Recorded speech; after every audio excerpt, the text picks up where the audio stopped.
So here's a follow-up on the 1999 Outback engine swap. The engine's doing great, and the custom part of the exhaust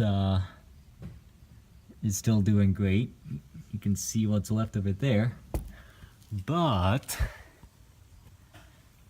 thanks to someone else not stopping when they were supposed to, the vehicle is now totaled. However, it still runs and drives just fine. And if you were looking closely, you might notice that it's actually riding higher than it normally does. 2 inches higher, actually. Maybe even more than that because of suspension geometry. But you can tell it's tilted because the back right has not been done yet. So we're going to show you how we did that. But as a disclaimer, this is no longer being driven on the road. It's not safe to drive on the road. So we're just using it to ride around in the woods in. So this is not being done with regards to safety or longevity or not wearing down parts. It's just to get more ground clearance, and that's it.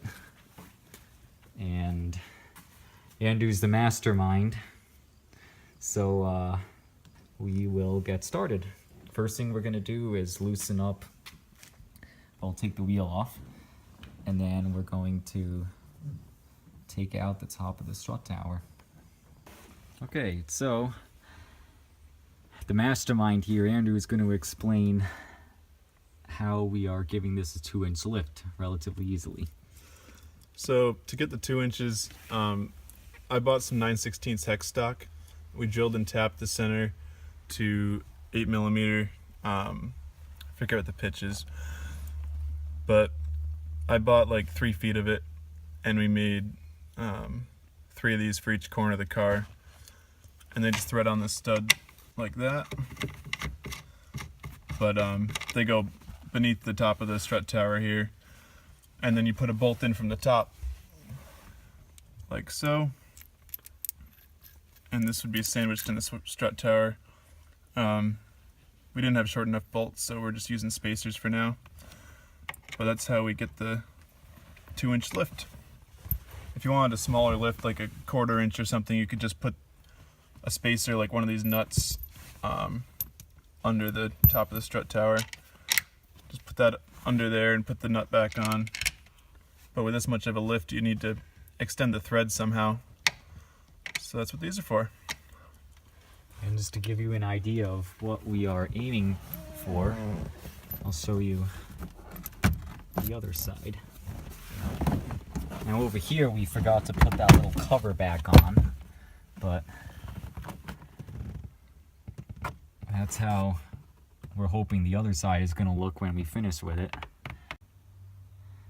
So the next step, so we can lower the strut, is to undo the lower control arm bolt, which we've already done.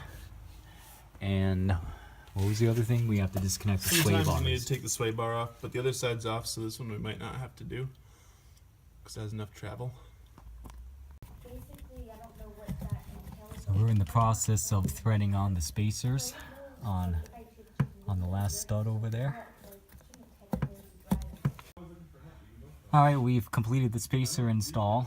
We weren't able to put the caps on because as the spacers get threaded on first, and when this is on, there's really no way to be able to see how to line everything up, so they're not going on, but it shouldn't be an issue.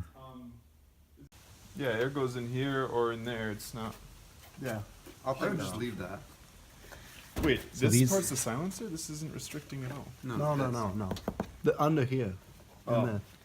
These guys are already planning the next modifications. We haven't even driven it after raising that yet. And there's the guy that totaled it. Yeah. It wasn't his fault. I The lady know. hit me. 2 left-hand turns, the other lady didn't stop. Yeah. Long story short. But yeah, the Yeah, that's really high up now. You guys want to know what I did? Lots of ground clearance. Other than lift the rear corner?